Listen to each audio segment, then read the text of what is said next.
Shalom à vous tous, chers internautes de partout dans le monde. C'est encore votre serviteur, le révérend Paul Richard Pandi.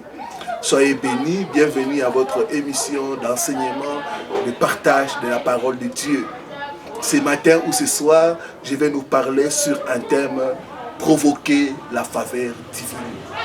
Comment tu peux provoquer la faveur divine dans ta vie? Comment tu peux vivre les merveilles de la faveur divine? Nous allons lire dans la parole de Dieu dans Psaume chapitre 44, le 3e verset. La Bible dit ceci: de ta main tu as chassé des nations pour les établir. Tu as frappé des peuples pour les étendre. Verset 4. Ce n'est point par leur épée qui se sont emparés du pays. Ce n'est point leur bras qui les a sauvés. Mais c'est ta droite, c'est ton bras, c'est ta lumière, c'est la lumière de ta face parce que tu les aimais. Ici le psalmiste comprend que si les enfants d'Israël ont pu entrer dans la terre promise, ce n'était pas à cause de leur épée, ce n'était pas à cause de leur force, mais c'était à cause de la faveur divine. Bien aimé, il n'y a personne qui peut dire qu'il n'a pas besoin de la faveur de Dieu. Dans ce royaume, nous ne réussissons pas à cause de nos efforts, à cause de nos forces, mais à cause de la faveur divine. Bien aimé, rien n'est comparable à la faveur divine. La faveur divine te donne la victoire là où les autres subissent la défaite. Elle te fait passer de la quai à la tête, de la prison au trône. Quand la faveur divine est sur une personne, personne ne peut réussir à battre cette personne-là. Quand la faveur de Dieu est sur toi, mon frère, ma soeur, personne ne peut arriver à te rabaisser. La faveur élimine l'élite et te donne accès aux bénédictions divines. Bien-aimé, mais hélas, beaucoup d'enfants de Dieu ne savent pas l'importance de la faveur divine. D'autres même, quand vous regardez leur vie, il n'y a aucune marque de faveur. La faveur est loin d'eux. Mais pourquoi la faveur divine est importante? Comment activer la faveur de Dieu? Même la Vierge Marie, bien aimée, une des choses qui a fait qu'elle puisse être distinguée, c'est parce qu'elle a trouvé faveur aux yeux de Dieu. J'ai prié, mon Dieu, à la fin de cet enseignement, que tu puisses trouver faveur aux yeux de l'Éternel au nom de Jésus. Bien aimé, la faveur amène la bénédiction dans ton travail. La faveur fait à ce que tu puisses prêter à des nations. Beaucoup d'enfants de Dieu, vous êtes là, vous êtes remplis de dettes. Mais quand il y a la faveur divine, tu vas commencer à prêter et tu n'en prêteras point. Bien-aimé, la faveur te fait sortir de la vie des dettes. La faveur te donne accès aux révélations divines. Combien d'enfants de Dieu sont aveugles parce qu'il manque la faveur? Bien-aimé, nous avons besoin de la faveur de Dieu pour réussir. La Bible dit ceci: l'homme ne triomphera point par la force. La faveur fait à ce que tes projets puissent réussir. La faveur te donne la stabilité. La faveur te donne la force. Et la faveur te donne le mariage. La Bible dit, celui qui trouve une femme trouve le bonheur. C'est une faveur qu'il obtient de la part de l'Éternel. Proverbe 18, verset 22. Ce n'est pas à cause de la beauté qu'on trouve le mariage. Sinon, les plus belles femmes seraient mariées. Mais c'est à cause de la faveur de Dieu. Je t'ai pris, ma soeur, de reconnaître la perte de la faveur. Beaucoup de fois, je vois mes soeurs sont toujours embrouillées dans le maquillage. Dans beaucoup de choses. C'est bien. Mais il faut reconnaître la faveur. Ce n'est pas seulement question de beauté. Mais c'est question de grâce et de faveur. Je vois Dieu te faire grâce au nom de Jésus. Avant la fin de cette année, ton mariage sera célébré au nom de Jésus-Christ. Je dis que ton mariage sera célébré au nom de Jésus-Christ. Ça ne sera pas à cause de ta beauté, ça ne sera pas à cause de tes diplômes, mais ça sera à cause de la faveur divine. Bien-aimé, c'est la faveur qui a fait passer Joseph de la prison au trône. C'est la faveur qui a fait prospérer Joseph de la maison de Potiphar. Bien-aimés, quand il y a la faveur, les gens seront prêts à vous aider. Les gens seront prêts à ouvrir des portes pour vous. La faveur fera ce que tu puisses être distingué parmi 10 000, parmi 20 000. Que toi tu puisses être localisé et que toi tu puisses être distingué. Bien-aimé, la faveur nous épargne et la faveur nous donne la délivrance. Dans le temps des déluges, la Bible dit ceci: Noé trouva grâce et faveur aux yeux de Dieu. Une chose qui a fait que Noé puisse être épargné, c'est la faveur divine. Je vois Dieu te faire grâce au nom de Jésus. Alors qu'il y a les déluges financiers, tu échapperas au nom de Jésus. Tu ne seras pas athée au nom de Jésus-Christ. Tu as besoin de la faveur de Dieu. Comment provoquer la faveur divine? Je vais parler de 6 choses qui vont vous aider à provoquer la faveur divine chaque fois. Première chose, vous devez cultiver l'amitié avec Dieu.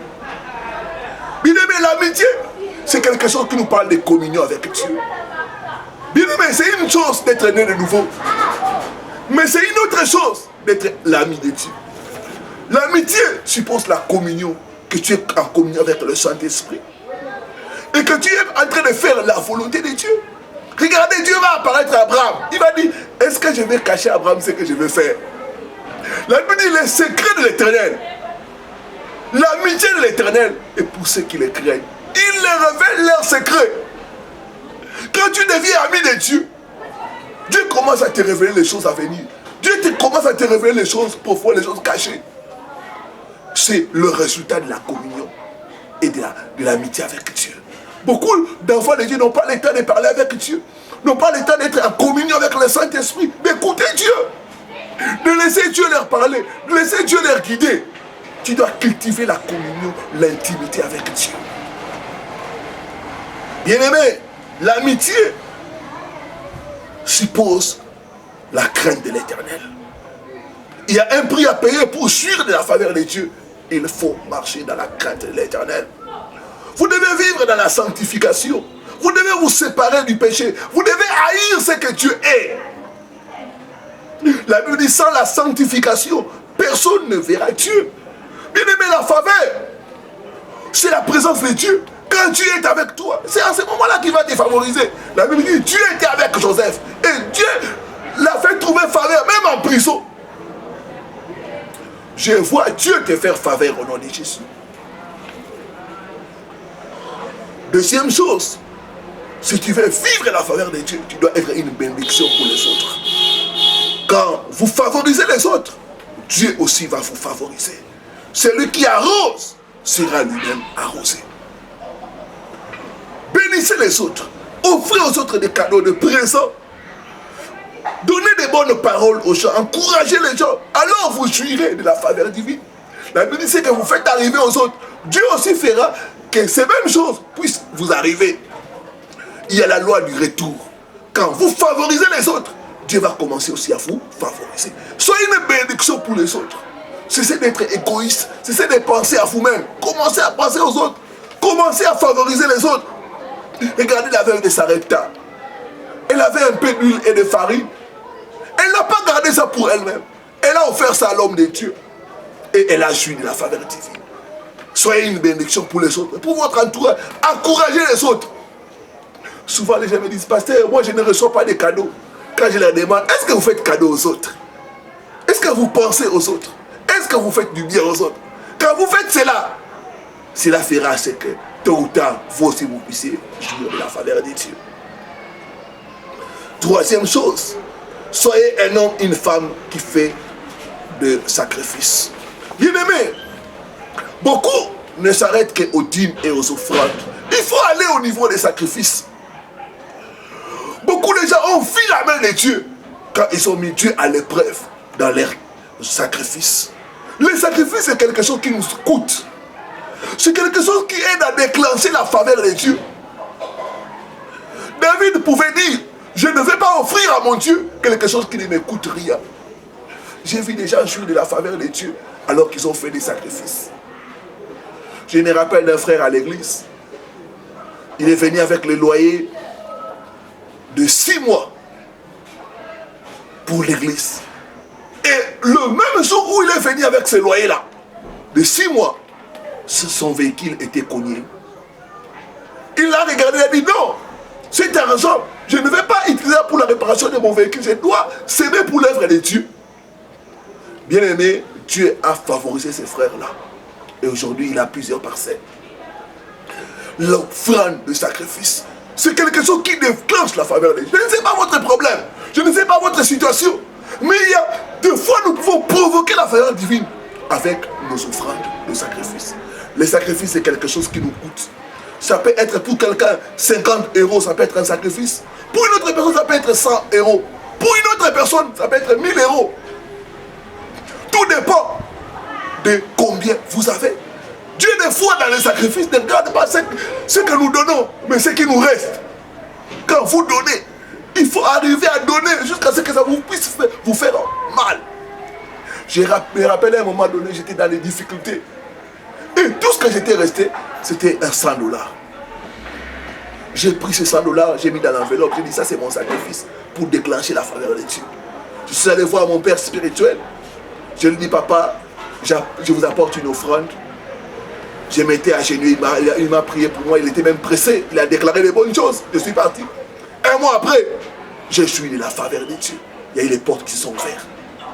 Bien aimé, j'ai gagné plus que ce que j'avais donné.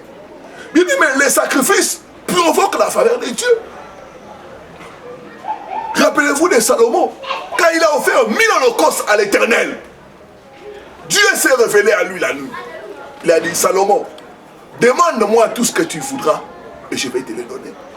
Imagine un peu, Dieu venir auprès de toi et dire, demande-moi tout ce que tu voudras. Les sacrifices amènent la faveur de Dieu. Je te vois, jure de la faveur de Dieu au nom de Jésus-Christ. Bien aimé, tu dois provoquer la faveur de Dieu par tes offrandes de sacrifices. Pour soutenir l'œuvre de Dieu. Pour soutenir les hommes de Dieu. Et Dieu n'est pas insensible au sacrifice. La Bible dit, ceux qui sèment avec larmes moissonnent avec cri d'allégresse. Je vois Dieu te bénir au nom de Jésus. Quatrième chose, tu dois combattre dans la prière et dans les jeûnes les esprits de manque de faveur. Bien aimé, il y a des forces anti-faveur qui font en sorte que les gens vous oublient, qui font en sorte que les gens soient insensibles à vos problèmes et à vos difficultés. Il faut combattre ces forces-là dans la prière, dans le jeûne, au nom de Jésus-Christ. J'ai parlé avec une femme qui est mariée, il me dit, pasteur, même mon mari propre, pour qu'il puisse me donner même un franc, c'est difficile. Je dois des fois même mentir. J'ai trouvé dans la vie de notre soeur qui avait le manque de faveur. Mais c'est ton cas. Les gens trouvent difficile à t'aider. Même à te donner des cadeaux comme ça, tu peux faire 2 mois, 3 mois, 1 mois, sans que les gens puissent te faire du bien ou te donner des cadeaux. Ce n'est pas normal. Quelque part, il y a un ça ne va pas. Tu dois prier, chasser les forces de manque de faveur au nom de Jésus-Christ. Prenez autorité, chassez ces esprits-là au nom de Jésus-Christ. Cinquième chose, tu dois demander constamment à Dieu dans la prière la faveur. Dans Hébreu, la Bible dit, approchez-vous du trône de grâce pour obtenir miséricorde et être secouru par Dieu. Il y a un trône. Nous nous approchons du trône de Dieu par la prière. Seigneur, fais-moi faveur. J'ai besoin de ta faveur. Ce n'est pas les diplômes, ce n'est pas les relations. J'ai besoin de ta faveur. Par ta faveur, tu peux affermir ma montagne. Par ta faveur, tu peux me donner le mariage. Par ta faveur, tu peux ouvrir les portes pour moi. Seigneur, fais-moi grâce, fais-moi faveur. Dans la prière, nous obtenons la faveur de Dieu. Demande constamment à Dieu, Seigneur, ta faveur. J'ai besoin de ta faveur dans mon travail. Dans mes affaires, j'ai besoin de ta faveur. Approchez-vous du trône de Dieu pour obtenir miséricorde et être secouru. Sixième chose, déclarez les bonnes choses. Déclarez que la faveur divine est sur vous. Déclarez que vous êtes couvert de la faveur. La Bible dit qu'il entoure les justes de sa faveur comme d'un bouclier. J'ai la faveur de Dieu. Je marche avec la faveur de Dieu. Chaque jour, déclarez que la faveur de Dieu est sur moi. Je serai distingué. Là où on ferme les portes pour les autres, pour moi, les portes seront ouvertes. Les gens vont me favoriser. Les gens que je ne connais pas vont me faire des cadeaux. La faveur de Dieu est sur moi. Personne ne pourra m'arrêter. J'ai la faveur de Dieu. J'ai la grâce de Dieu. Je vais percer. Là où les autres se sont limités, moi j'irai de l'avant. avec la faveur de Dieu, je ferai des espoirs. Faites des bonnes déclarations. Chaque jour, déclarez des bonnes choses. Déclarez que la faveur de Dieu est sur vous. Et vous allez vivre l'accomplissement de cela. Je vais prier pour vous. Vous qui êtes touchés, vous qui avez besoin de la faveur de Dieu. Père, j'amène ton peuple, je demande ta grâce et ta miséricorde. Tu es le Dieu de grâce et de faveur. Fais faveur à mon frère et ma soeur. Beaucoup sont dans les besoins. D'autres n'ont pas de documents. D'autres cherchent le mariage. Je te prie, le Dieu de grâce et de faveur. Fais-leur faveur au nom de Jésus-Christ. Je chasse les esprits de manque de faveur. Au nom puissant de Christ. Toi, démon de manque de faveur. Libère mon frère. Libère ma soeur. Au nom puissant de Jésus-Christ. Je vous déclare libre. Libre au nom de Jésus-Christ. Amen. Amen. Amen. C'était votre serviteur, le révérend Richard Pandi. N'oubliez pas de m'écrire par WhatsApp, de commenter notre vidéo et d'aimer notre vidéo. À la prochaine sur la même chaîne. Shalom.